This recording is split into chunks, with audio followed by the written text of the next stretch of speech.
Sir Ma, why are you walking under this heavy rain? Come to my house, I will keep you warm. Thank you, my child. The rain fell like a relentless curtain, drumming against the narrow, crowded streets of the city. Puddles swallowed the uneven pavement, and the neon glow of distant streetlights shimmered on the wet ground. Amara hurried through the storm, her thin sandals squelching in the mud, her small plastic bag clutched tightly to her chest. Inside it was her only dinner, a single yam and a sachet of water. But even that seemed heavy in the weight of the night. Her hair plastered to her face, her clothes soaked through. She fought against the wind that whipped at her thin frame. Every step brought the cold deeper into her bones. She was almost home, her tiny one-room shack just ahead, when movement caught her eye. Two figures staggered through the rain, their forms hunched, fragile against the storm. An elderly man, his coat soaked and clinging, tried to shield a frail woman with his trembling hands. They walked slowly, painfully, as if the world itself had forgotten them. "Sir, Ma," Amara called, her voice slicing through the roar of the storm. She held up her hand, beckoning them forward. "You will die from cold here. Please, my house is small, but it is dry." The couple froze, eyes widening as they took in the young girl before them.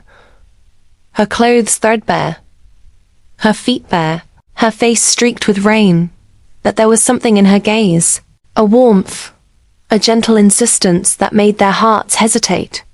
She smiled, and it was a smile that seemed to hold a quiet promise of safety. The rain poured harder, but Amara's voice did not falter.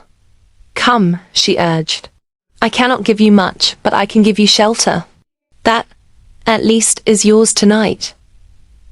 For a long moment the old couple measured her poverty against their own despair.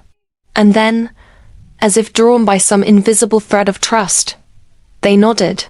Step by step, they followed her through the rain, leaving the storm behind, and entering a small room where kindness waited, even in the humblest of forms.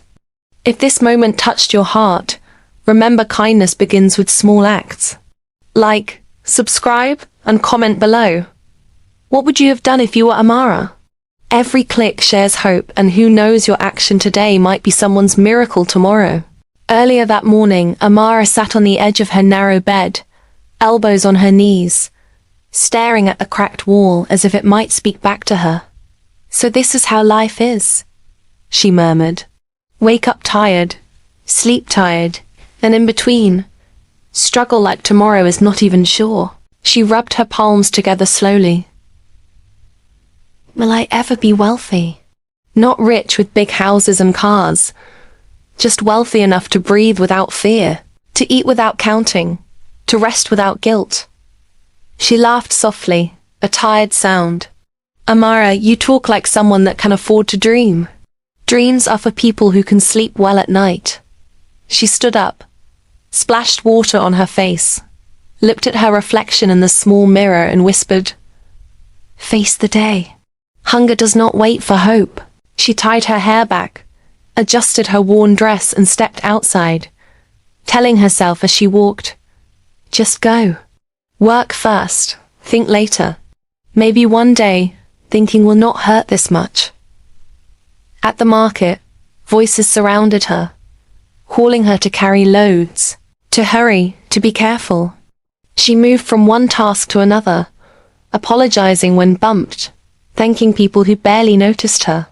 When the sun began to dip, she counted the small coins in her palm and sighed. "This is all," she said under her breath. "Okay, let me not complain. At least tonight I will eat." She bought a single yam and one sachet of water, holding them up with a faint smile. "Dinner for champions. If I eat slowly, maybe it will feel like plenty." As she started walking home, the sky darkened suddenly.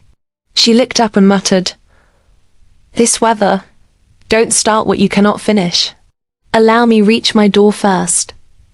The clouds answered with heavy rain. She stopped, stared at the sky, and shook her head. No umbrella. No plastic. Nothing. Amara, your planning is always late. She stepped into the rain anyway, clutching her small bag to her chest as water soaked her hair and clothes. Ah, this rain is not playing, she said, gasping. People rushed past her under umbrellas.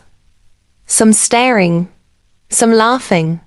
Poor girl, she cannot even buy umbrella, a voice mocked. Amara heard it and whispered to herself, laugh. You don't know the kind of storms I have walked through without anyone seeing.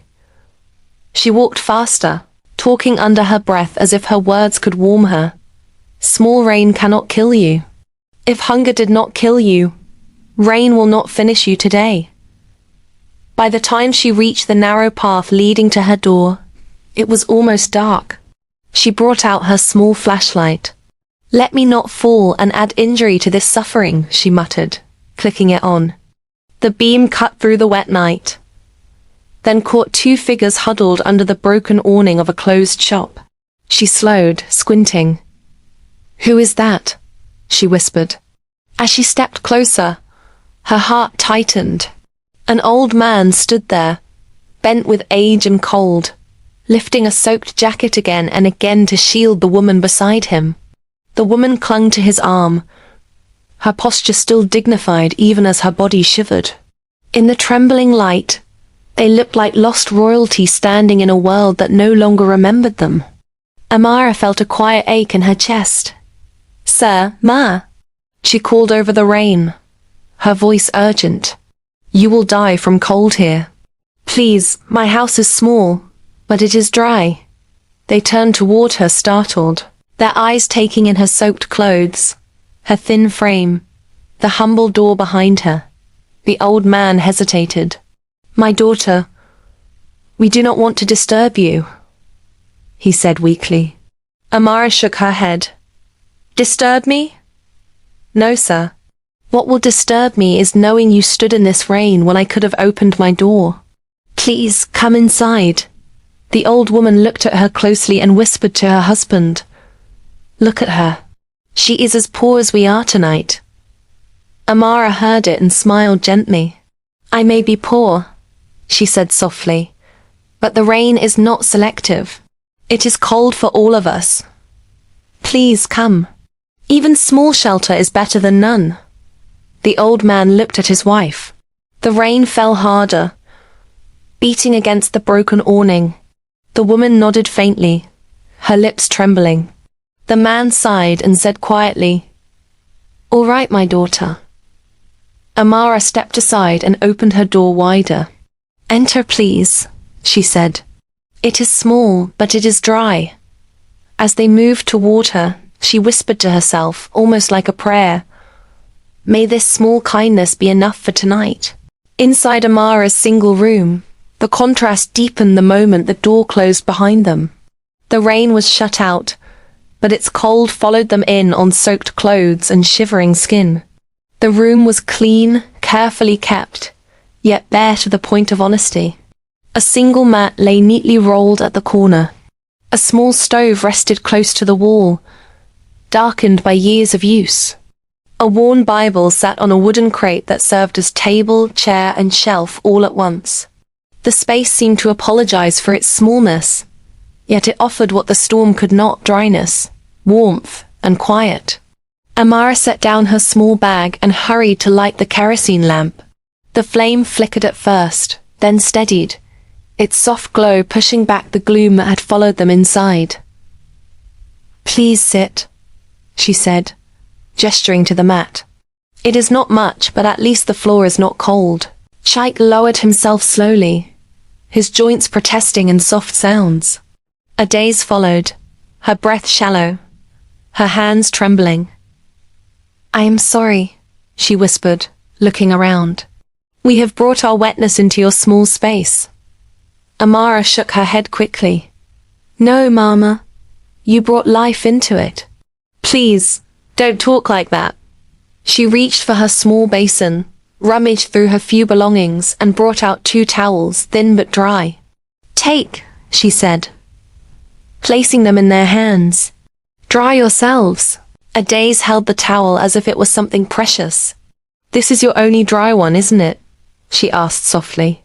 Amara hesitated, then smiled. If it is dry on your skin, then it is doing its work. Chaik watched her closely, his eyes clouded with something deeper than fatigue. My daughter, you are soaking, he said. Cover yourself at least. Amara laughed lightly and pulled out her only blanket, draping it around Adiz's shoulders. Mama needs it more than I do. Old bones feel cold faster, she said, then added with a teasing softness. Mine are still stubborn. They can endure. Adiz's lips trembled as she wrapped the blanket tighter around herself. Child, you have nothing, yet you give as if you have everything. Amara turned away quickly, moving to the stove. She poured water into a small pot, set it on the flame, and squatted beside it, rubbing her hands together for warmth. We will drink tea, she said. Hot water can chase cold from the body, even when the body refuses to chase poverty from the house. Chaik gave a faint, tired chuckle. You speak with the wisdom of someone who has seen too much for her age. Amara shrugged. Life teaches whether you attend the class or not. As the water warmed, she reached into her bag and brought out the single yam. She looked at it for a brief moment, then picked up a small knife and began to peel. Adiz noticed and shook her head weakly. No, my daughter, that is your food. We can manage with tea. Amara did not look up. You will eat, she said simply. Strange as you may be, but you are human beings first.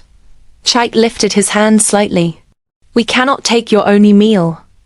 Amara finally turned to face them, her eyes gentle but firm. Sir, if I eat alone while you shiver, the food will choke me. Let us all eat small and survive the night together. Silence settled between them, heavy with unspoken gratitude. The thin soup simmered, its steam rising like a fragile prayer. Adiz's eyes filled, tears slipping down her cheeks, mixing with the rainwater that still clung to her face. Child, she whispered, her voice breaking, your generosity. It is a language my soul has forgotten. Chaik stared at the flame for a long moment, then asked quietly, Why? Amara stirred the pot slowly, her voice soft, steady. My grandmother used to say the hands that give are always blessed, even if the blessing is just a peaceful sleep. She served the thin soup into small cups, handing them gently to the old couple. Tonight, she added, let us be blessed with warmth. Tomorrow will worry about itself. Morning came quietly, the kind of morning that tiptoes into a poor room without knocking, bringing light but no promises. Amara sat up from the edge of the mat, her body stiff from the night on the cold floor. She looked at the small corner where Chaik lay, propped against the wall, and then at Adiz, whose breath came in uneven, shallow waves. One touch of her forehead told Amara what her eyes already feared. Ah, Mama is burning, she whispered to herself, pressing her palm gently to Adiz's skin. This fever is not smiling. She stood and paced the tiny room, rubbing her arms, thinking aloud in a low voice. If I go to the market today, who will watch her? If I stay, who will bring food tomorrow? She stopped, closed her eyes for a brief moment, then nodded as if answering a voice only she could hear. God, you see me. Let me choose people today. Hunger can wait till tomorrow. Chaik stirred and opened his eyes.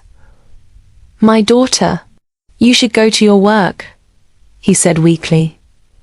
We will manage. Old people are stubborn. We don't die easily.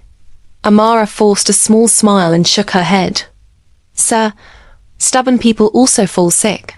Today, my job is here. She reached into the small bowl that held her last coins, counting them with careful fingers. The sound of metal on metal felt louder than it should. This is all I have, she murmured to herself, then looked up with a brighter tone, as if courage could be summoned by voice. But coins know how to stretch when lives depend on them. She wrapped a scarf around her head and stepped out briefly, returning later with a small bundle of herbs. Her feet dusty, her breath short from rushing. They said this leaf can bring down fever, she explained, placing the herbs in water. I don't know much, Mama, but in this house we use what we have and pray over what we don't. Adaze managed a faint smile. Even your words feel like medicine, she whispered. Amara cleaned the room, wiped Adeeze's face with a damp cloth, changed the soaked clothes for dry ones, and set the pot on the stove again. As the herbs boiled, she began to hum softly, then sing the old hymns her grandmother used to sing when nights were long and hope was thin. When the road is dark, he is still the light. Her voice was not perfect, but it was warm, wrapping around the small room like a blanket. Chaik's eyes glistened. No one has sung for us in a long time, he said quietly. Amara smiled without stopping the song. Songs are free, sir. Even the poorest can afford them. Adaze reached out weakly and held Amara's wrist. Child, you skipped your work for us. Amara met her gaze, her voice gentle, unguarded. Work will wait. People cannot wait. If I lose today's coins but keep your breath, then I have not lost anything. The couple looked at each other, overwhelmed, their gratitude too heavy for words. In the soft glow of the lamp, with herbs steaming and hymns floating in the air, the room felt fuller than it ever had, filled not with wealth, but with a love that made poverty bow its head in shame. Noon came with a sound that did not belong to the alley. A deep, expensive growl tore through the quiet, the kind of engine noise that announced power before the men themselves stepped out. Amara paused mid-song, the hymn dying on her lips. The window rattled slightly as one black SUV. Then another rolled in, their polished bodies swallowing the narrow space with arrogance. 4 well-dressed men emerge, shoes too clean for the dust, eyes too sharp for kindness. At their head were Keen and Emanike, their faces tight with impatience, their movements loud with entitlement. Neighbors peeked from doorways, fear and curiosity wrestling on their faces. Have you seen an old man and woman? Keen demanded, his voice smooth but cold. Our parents. They are sick, confused. We are worried. The word worried sounded rehearsed, hollow. Emanike's eyes swept the alley, calculating, measuring, as if people were objects to be searched, not humans to be respected. Amara peered through her thin curtain, her heart beginning to drum against her ribs. She felt Chaik's hand clutch the edge of the mat behind her. She turned and saw it in his eyes, a pure animal terror, raw and unhidden. It is them, he whispered, his voice breaking. Adaze trembled, clutching her blanket. Amara did not think. Her body moved before fear could speak. Come, she murmured urgently. Now. She led them to the tiny bathing stall, its narrow space barely enough for 2 bodies. She draped clothes over the entrance, her hands shaking as she layered fabric upon fabric. No matter what you hear, she whispered, pressing Adeeze's hands into Chaik's. Do not answer. Do not breathe loud. Chaik nodded, tears standing in his eyes. May God hide us as you hide us, he breathed. Amara swallowed hard and moved back to the door, opening it just a crack. The shadow of Keen filled the space. He pushed the door wider with 2 fingers, his nose wrinkling at the sight of the small room.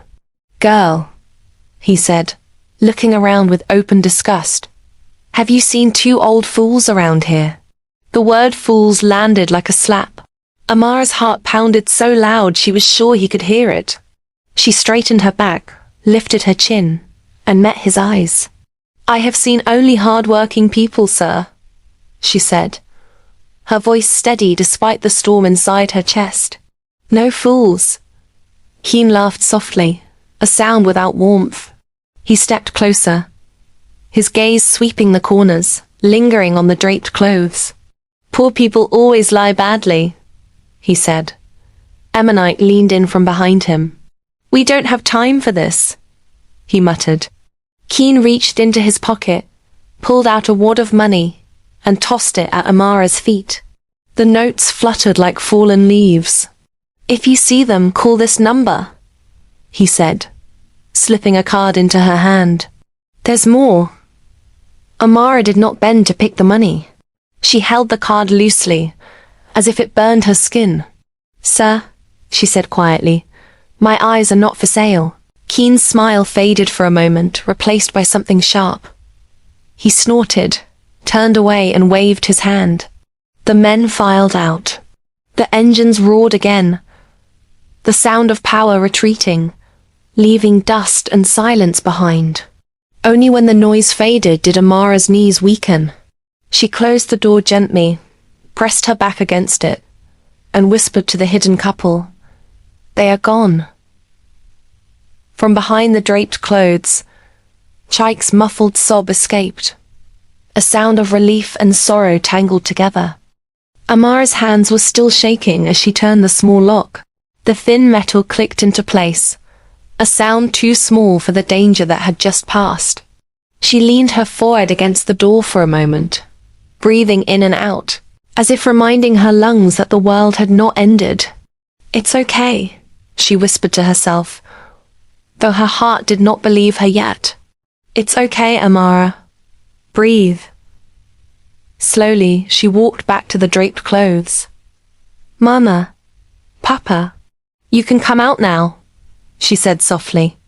The old couple emerged, their bodies stiff from fear, their eyes wide as children who had just woken from a nightmare. The strength that had held Chaik upright seemed to leave him all at once. His knees buckled. He sat heavily on the mat, then his shoulders began to shake. Those men, he said, his voice breaking apart. Those men are our sons. The words fell into the room like stones. Amara froze. Your sons? She repeated, disbelief thick in her voice. A daze sank beside her husband, holding his arm, her own tears flowing freely. We gave birth to them, she whispered. We named them. We prayed over them. Chaik pressed his palms to his face, then dragged them down slowly, as if trying to wipe away a truth that would not leave. We are not poor, he said hoarsely. Well, we were not. We built a business with our youth, with our bones, with our sleepless nights. A vast empire, they call it now. Factories, contracts, buildings with our name hidden behind their pride. Amara lowered herself to the floor, her voice barely above a breath. Then, why are you here? Chaik let out a broken laugh. Because wealth taught our sons to love money more than blood. He stared at the lamp flame as if it were a witness. That night, we heard them in the study. They did not know we were behind the door. They spoke calmly, like men discussing the weather. Adizi's hands trembled as she continued for him. They said our deaths would look like accidents, that the medicine we take every night would be adjusted. Chaik nodded, tears slipping freely now. Poisoned, he said. They spoke of tampering with the car brakes, of how grief would pass, and the company would finally be theirs without delay. Amara covered her mouth, a small cry escaping her. Your own children, she whispered. We stood there, Adiz said, her voice hollow, and listened to our lives being priced like goods on a shelf. Chaik clenched his fists. That night we did not argue. We did not confront them. We packed nothing. We took nothing. Only the clothes we wore. We walked out of the house we built with our hands, into the dark, trusting no one. He lifted his eyes to Amara, filled with pain and a fragile gratitude.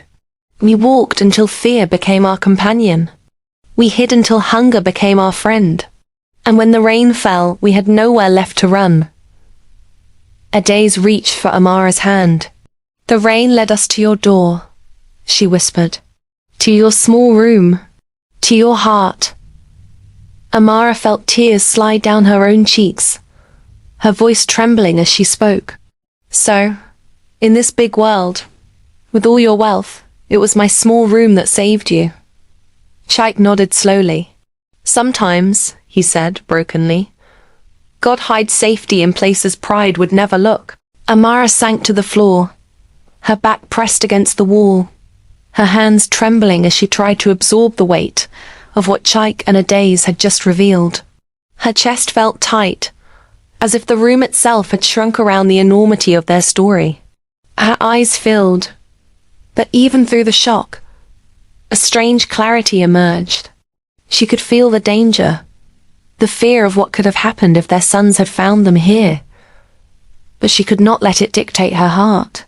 Slowly, she rose, stepped forward, and wrapped her arms around them both. Evil visited your house, she said, her voice firm despite the tears streaking her cheeks. But it will not visit mine. Here you are safe. Chaik's body sagged into hers, exhaustion and relief mingling in his embrace. Adaze clung to Amara's shoulder, her tears dampening the fabric of Amara's dress. Child, Adaze whispered, voice trembling. You have no idea the courage it takes to do what you just did. Amara pulled back slightly, brushing the wet hair from her face, a faint, shaky smile forming. I only know that fear cannot decide for me.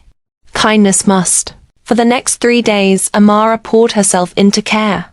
She skipped the market porter job, waking early to prepare proper food, clean their clothes, and tend to the fever that still lingered in Adiz's body. Each morning she counted her small coins, then hesitated, thinking of her late mother's jewelry tucked safely away. On the second day, she retrieved a single bracelet, a simple gold chain, and sold it quietly, using the small sum to buy herbs and fresh ingredients.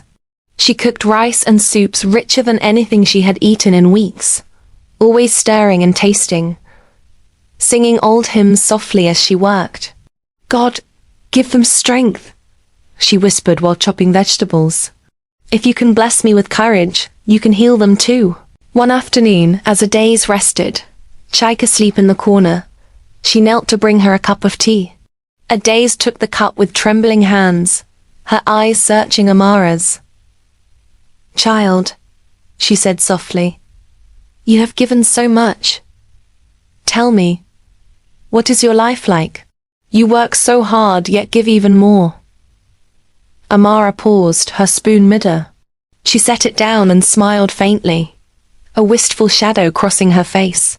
I dream of becoming a nurse, she said quietly. Of healing people, of making a life where I can give without running on empty. But dreams are for those who can afford sleep. She chuckled softly, a sad, small laugh shaking her head. I dream, yet I wake every morning before sunrise, my body aching, my hands too tired to dream and work at the same time. Adaze reached out, grasping Amara's hand with warmth. Child, that is no ordinary courage. That is the heart of a true healer already. Chaik stirred in his sleep, his eyes half open, watching them. Something shifted in his gaze, a new resolve forming. He swallowed hard, then whispered to himself, if the world is so cruel, then perhaps there is hope yet, in the hands of people like her. Amara smiled faintly, exhaustion lining her features, but determination brightening her eyes.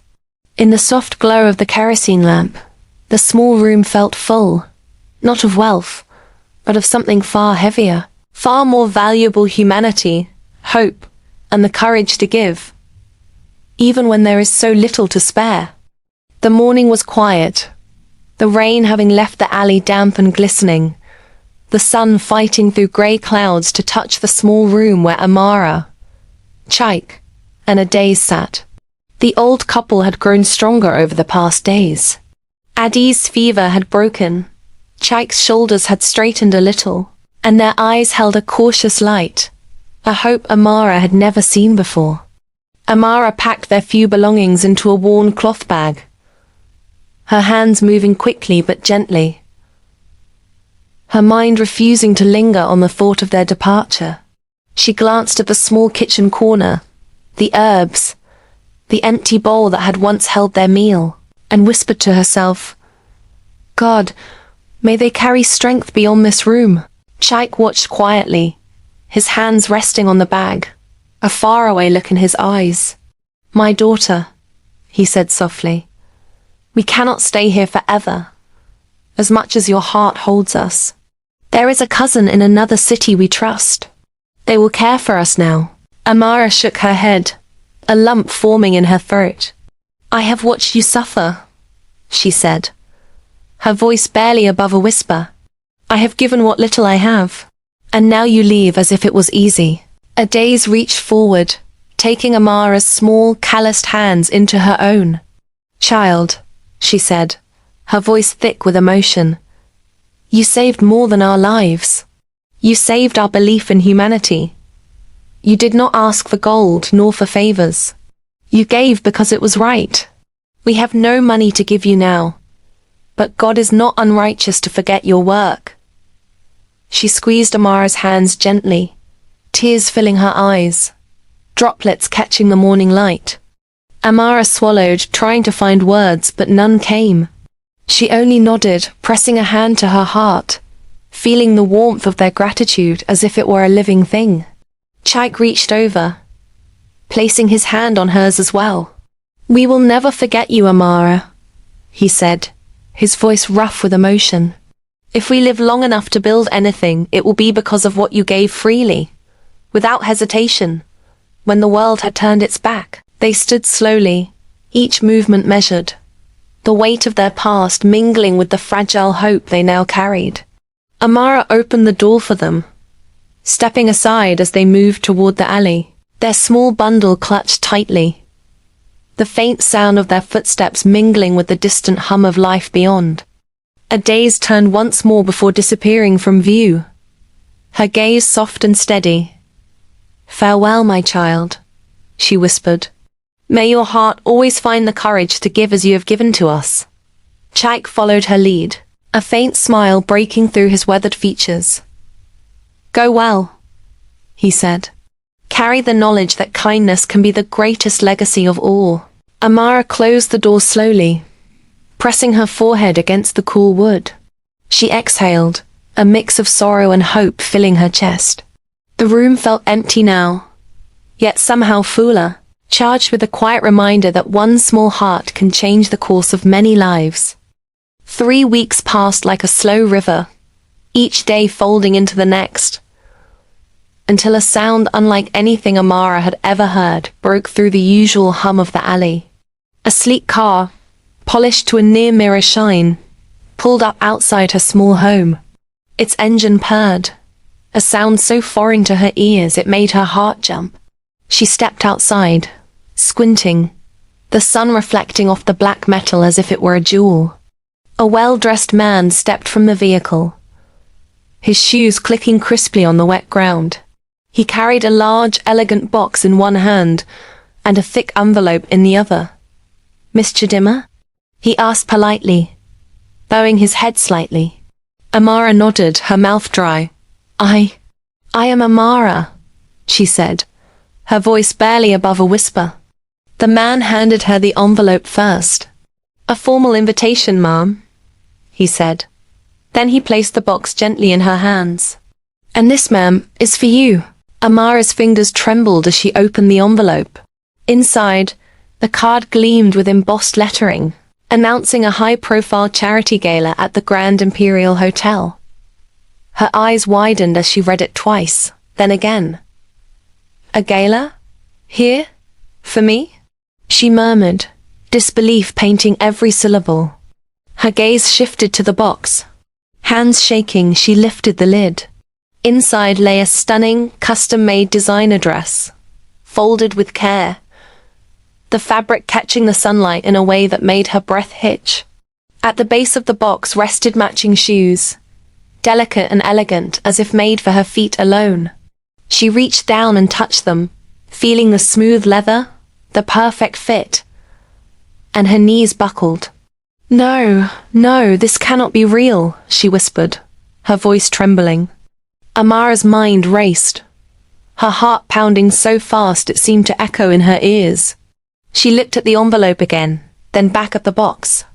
Who is this from? She asked aloud, her voice a mix of awe and confusion. The man standing before her merely smiled politely.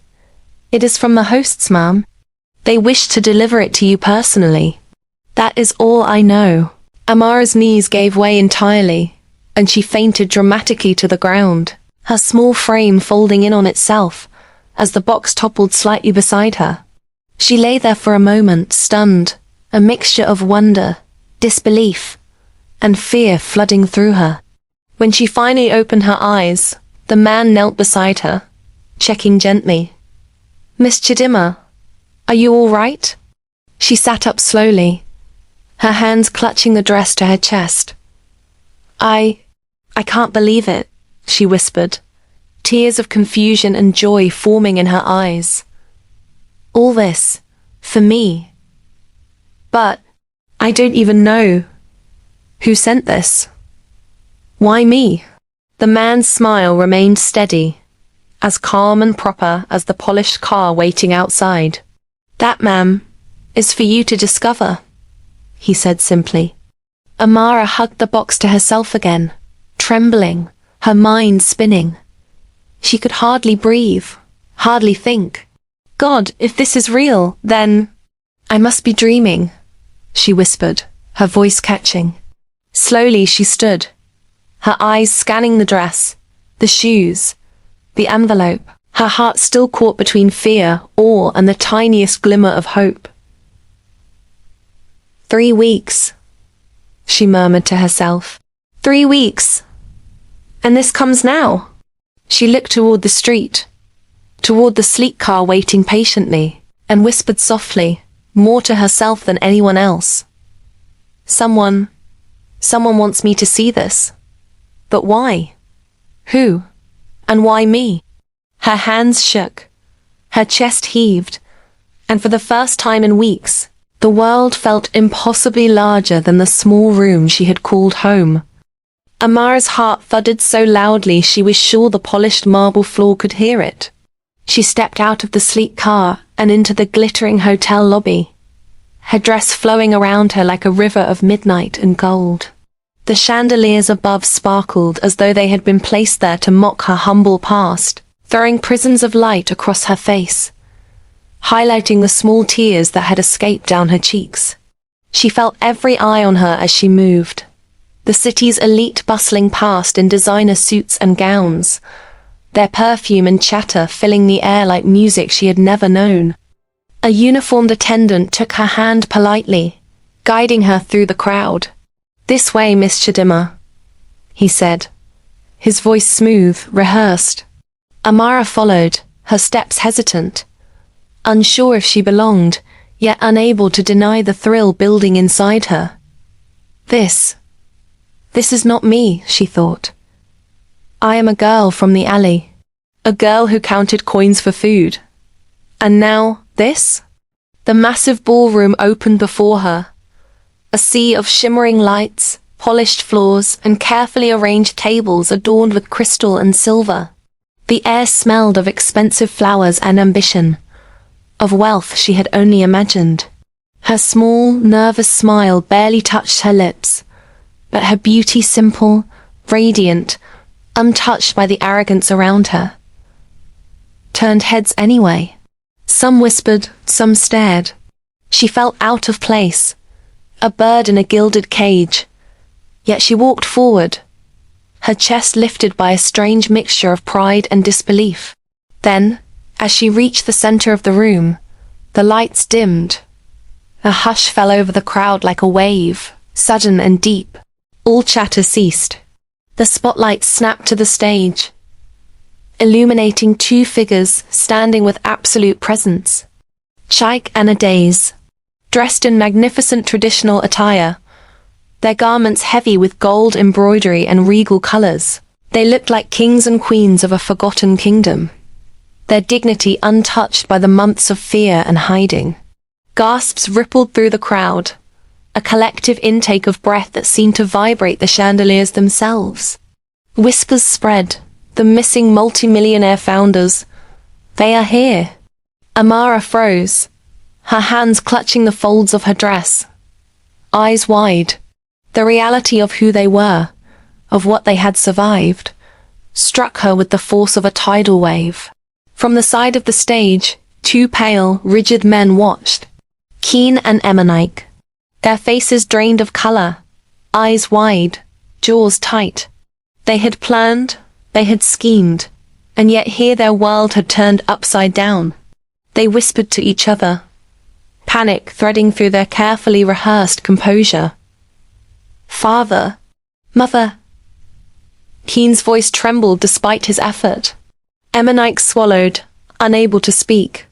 Amara took a small, unsteady step forward.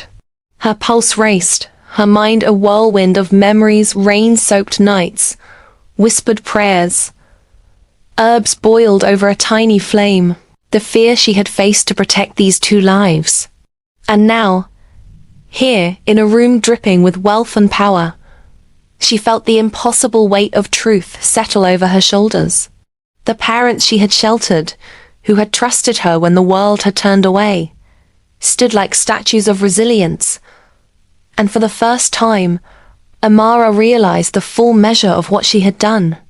The room held its breath, the silence stretching like eternity, as if the entire city had paused to witness the reunion of past and present, of courage and destiny, of a girl from the alley, and the giants she had saved. The morning air was crisp, carrying the faint scent of fresh paint and newly laid tiles. Amara stood at the entrance of the building that now bore a name etched in gold letters above the doors, Chaik and Aday's Memorial Medical Center. She could hardly believe the sight before her. This was the alley where she had grown up. The dirt paths where she had carried yams and sachet water, now transformed into a place of healing, hope, and opportunity. Amara's heart swelled as she adjusted the crisp lines of her blazer, her heels clicking softly against the polished floor.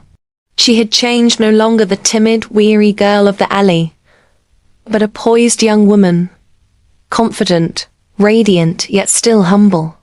Her hair was neatly braided, her eyes clear and determined, reflecting the countless sleepless nights spent learning, planning, and preparing to make a difference. Beside her stood Chaik and Aday's, their regal presence unchanged by the years, their smiles broad and full of pride. "Look at you, child," Aday said softly, brushing a hand across Amara's shoulder. "You've grown into more than we could have imagined." Chaik chuckled, his eyes glinting with warmth. "You have taken what we dreamed of for others and made it real," he said, his voice resonant. "This building, these walls, they are not just bricks and mortar. They are the embodiment of courage, kindness, and heart. Yours, Amara, yours." Amara turned to them, her eyes glistening. "I only did what any of us could do, Uncle Chaik, Aunt Aday's. But I could never have done it without your faith. Your story. It reminded me that even the smallest act can change the course of a life." Aday's hand squeezed hers. "No, child. You didn't just change our lives, you changed this whole neighborhood. You turned our gratitude into action, into something that will heal generations. That is no small thing." Chaik cleared his throat, glancing at the gathered crowd of neighbors, staff, and local dignitaries. "Today," he announced, his voice carrying to every ear in the courtyard, "we celebrate more than a medical center. We celebrate the power of a single, courageous heart. This place will serve the sick, the needy, and the forgotten. But it will also stand as a reminder that humanity, when given freely, can heal even what seems impossible." Amara felt a lump rise in her throat as she stepped forward, her voice steady but full of emotion. "When I was a child, I never dreamed I would stand here, opening a center like this. I only knew that someone needed help, and I had to do what I could. Today, we open this medical center not as a monument to wealth or status, but as a testament to the power of giving, to the hope that one person's kindness can ripple outward and change countless lives. Adaze dabbed at her eyes, her voice soft but firm. Child, you have turned our story into a legacy. We could not be prouder, not because of the wealth or the recognition, but because of the heart behind it. Yours has guided every brick, every room, every hope that will walk through these doors. Chaik nodded, his hand resting briefly on Amara's back. You have done more than anyone could have expected. You gave when you had nothing. You dreamed when sleep was rare. And you showed us all that the greatest wealth is not counted in money. It is measured in courage, compassion, and love. Amara's eyes swept across the crowd, the smiling faces of nurses, doctors, and neighbors. Children waved from the edges, their eyes bright with curiosity and wonder, perhaps already imagining the lives they would save, and the lives they would touch. A small boy tugged at her dress. Are you the lady who helped my mama? He asked shyly. Amara bent down, smiling, her hand brushing his hair. Yes, little one, she said gently. And now we will help everyone together. As the ribbon was cut, the applause erupted, echoing through the freshly painted walls and wide open windows. Cameras flashed, but Amara hardly noticed the attention. She felt only the weight and warmth of the moment, a culmination of years of struggle, sacrifice, and selfless giving. She glanced at Chaik and Adaze one last time, tears glimmering in her eyes. Thank you, she whispered, for trusting me, for showing me what it means to care, for giving me the chance to make this real. Adaze smiled, her eyes soft. No, child. Thank you for reminding us that even in a world of greed and fear, goodness exists, and it can shine brighter than any fortune. And there, standing amid the cheers, the scent of fresh paint and new beginnings, and the radiant faces of her old neighborhood, Amara knew every night of hunger, every tear shed, every coin spent, every risk taken had been worth it. The legacy of kindness had come full circle. The transformation began quietly, almost imperceptibly. But over the months, the change in Keen and Emanike became a lesson in humility that the entire household, and eventually the city could see. Amara, now confident in her new position and authority, had devised a plan. She would not punish them with wealth or power, for that would only breed the arrogance they already carried. Instead, she gave them small companies to manage, modest businesses far below the empires they had once imagined as their birthright. Keen, whose shoulders had always carried entitlement like armor, stood in a tiny office, staring at a ledger of accounts for a printing press that barely broke even. Amara, he muttered, voice tight with frustration. How is this supposed to... this doesn't compare to what we used to run. It's nothing.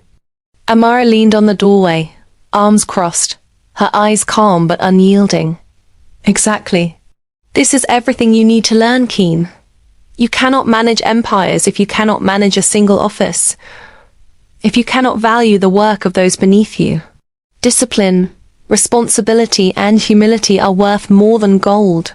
Emanike, meanwhile, was learning to track inventory at a small delivery company, his hands calloused from handling crates, his tailored shirts now replaced by simple work uniforms. This is hard, he confessed, wiping sweat from his brow. I thought wealth meant freedom, that I could do nothing and still get everything. Amara's gaze softened, but she did not relent. Freedom comes from self-control, Emanike. Wealth is nothing without discipline. You will learn it here, in these small corners of your world, before you can ever hope to handle more. Every day, after work, they were required to visit their parents, check on their well-being, ask after their meals, and attend to small household needs. Keen grumbled initially. Why do we have to walk all the way to their home? Can't the servants do it? Amara's voice was firm. You are their sons. You chose arrogance over love once, and it nearly cost them everything. Now you must learn that respect is earned, not demanded. You will go to them yourself. You will feed them, speak to them, sit with them, until they can see your hearts have changed. The first week was unbearable. Chaik watched silently as his once proud sons struggled with tasks as simple as preparing tea or sweeping the floor. A daze hid her amusement behind a delicate hand, though she could not stop herself from smiling when Keen tripped over a bucket while trying to mop. You boys were born to privilege, she whispered to Chaik. And yet, perhaps this is exactly what you need. By the second month, they began to soften. Emmanike, once impatient and demanding, waited for his mother to finish speaking before answering, listening intently as she spoke about daily chores and her old ailments. Keen, who had mocked the smallest employees, now asked them questions, learning their names, learning their lives. Tell me, how do you manage to deliver on time every day? He asked a young driver, genuinely curious. The driver blinked, astonished. Sir, you're actually listening? Amara observed all of this with quiet satisfaction. Humility is learned, not inherited, she muttered to herself one morning as she sipped her tea, watching the sons scrub the floor in silence, heads bowed, sweat and concentration painting them as very different men than the ones who had once plotted their parents' deaths. Even Chaik and Adaze were astonished at the transformation. One evening, Chaik shook his head, looking at his sons folding laundry in the courtyard. I almost do not recognize them, he admitted. Adaze nodded, her eyes moist. They carry themselves differently. There is respect in their movements now. Care, even. Gratitude. It is astonishing. Keen, exhausted but quieter now, looked up at his father. Father, mother, thank you, he said softly, almost hesitantly. I understand now. I never truly understood before, Emmanike added. Amara. She forced us to see what we had lost, what we had destroyed. And now, we can rebuild. Slowly, humbly, with discipline. Amara, standing a few feet away, watched their faces. She allowed herself the smallest smile, her heart swelling at the proof that even the hardest hearts could bend. It is not punishment, she said quietly, almost to herself. It is education, and it will last longer than any fortune. By the end of the year, Keen and Emmanike were unrecognizable to the parents who had once feared for their lives. They carried respect in every word, patience in every action, and a humility so deep that Chaik once joked, I half expect them to bow before a guest and apologize for breathing too loudly. Adaze laughed, brushing her hand over Amara's shoulder. Child, you did what we could not. You taught them the only lesson that truly matters, that the heart is worth more than inheritance, and love is stronger than greed. And in the quiet of the evening, when the offices were empty and the lights dimmed, Amara allowed herself to close her eyes for a moment and whisper, even the proudest sons can be taught to walk humbly, if the right heart leads them. The evening settled over the old family compound like a held breath, the sky bruised with purple and fading gold. Keen and Emmanike had just finished their routine visit, kneeling to greet Chaik and Adaze, their voices low, respectful, their eyes no longer sharp with pride, but softened by months of quiet labor. Adaze touched Keen's cheek, studying his face as though seeing him for the first time. My son, you look thinner, she murmured. Are they feeding you well at that small office Amara sent you to? Keen smiled faintly. Mama, the food is simple, but it fills the stomach. Hunger taught me gratitude, Emmanike added, almost shyly. And work taught me patience. I did not know sweat could wash the eyes. Chaik cleared his throat, emotion tightening his voice. If only you had learned this before hatred taught you cruelty. The words hung heavy, and for a moment, only the crickets spoke. Then Amara stepped forward. her heels clicking softly against the stone floor. Her face composed, but her eyes carrying a storm she had long kept buried. "Baba Chaik," she said gently. "Mama Adaze, there is something I have carried in silence. Tonight, it must be spoken." Keen straightened. "What is it, Amara? Have we done something wrong again?" Amara shook her head slowly. "No, this is not about your punishment. It is about the truth." She inhaled, steadying herself. "The night you collapsed by the river. When I found you weak and bleeding, I thought it was coincidence. But months later, when the police reopened the case quietly, I learned that the men who hunted you were not strangers. They were hired through a shell company." Emanike frowned. "A shell company? Whose?" Amara's voice trembled despite her effort to remain calm. "Mine." The world seemed to tilt. Adaze gasped, her hand flying to her chest. "Your company?" Chaik's eyes narrowed, not in anger but in stunned confusion. "Child, what are you saying?" Amara's words came in a rush, thick with pain. "Before you named me daughter in spirit, before the inheritance, before everything, I was desperate. My foster father was dying. The clinic demanded money I did not have. I took a contract from a shadow broker to manage logistics for a security firm. I did not know who the target was. I did not know it was you. When I discovered the truth, I shut it down. I hid you. I fed you. I protected you. But the sin had already been set in motion by my signature." Keen staggered back a step. "So you are saying you unknowingly helped set the trap that nearly killed them?" Amara nodded, tears finally spilling. "Yes, I carry that blood on my conscience. That is why I did not simply forgive you. That is why I chose discipline over destruction. I could not judge you without first judging myself." Silence crashed over them. Emanike's voice broke. "All this time, we thought you were a saint." Amara let out a hollow laugh. "Saints are stories people tell themselves to sleep. I am just a woman who chose to atone." Adaze rose slowly, trembling, and walked to Amara. For a long second, everyone feared she would strike her. Instead, Adaze pulled her into an embrace, her voice cracking.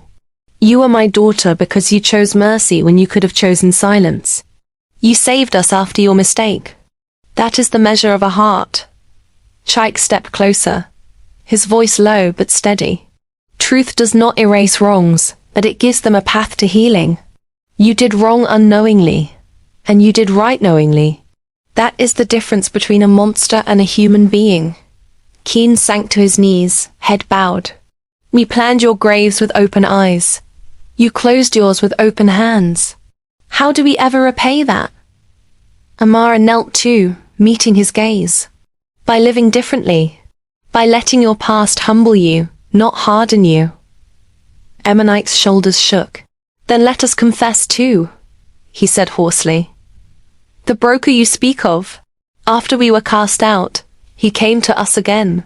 He offered us a way back into power, a way to expose you, to take the company from you. We refused. For the first time in our lives, we refused power." Chaik's eyes filled. "So the test was not only for you," he whispered. "It was for all of us." The night exhaled, the tension easing into something fragile but real. Amara wiped her tears, her voice soft. "Then let this be the twist in our story. Not that evil was done, but that evil was unlearned. Not that we fell, but that we stood back up together." And in the quiet that followed, with the moon watching over their bowed heads, the family that had once been torn apart by greed found itself bound again, not by blood alone, but by truth, repentance, and the slow, painful grace of becoming new.